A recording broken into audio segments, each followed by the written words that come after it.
Paris ஒலிம்பிக்கில் வெண்கல பதக்கம் வென்று தாயகம் திரும்பிய இந்திய ஹாக்கி அணி வீரர்களுக்கு உற்சாக வரவேற்பு அளிக்கப்பட்டது. அதன் காட்சிகள்.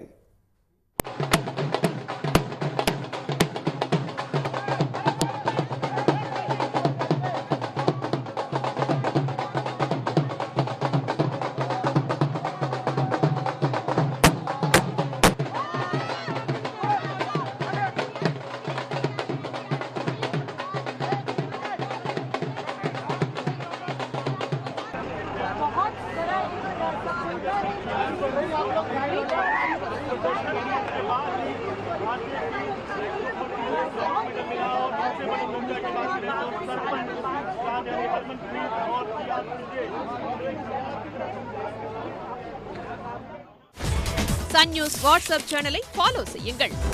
QR கோடை ஸ்கேன் செய்து சன் நியூஸோடு இணைந்திருங்கள்.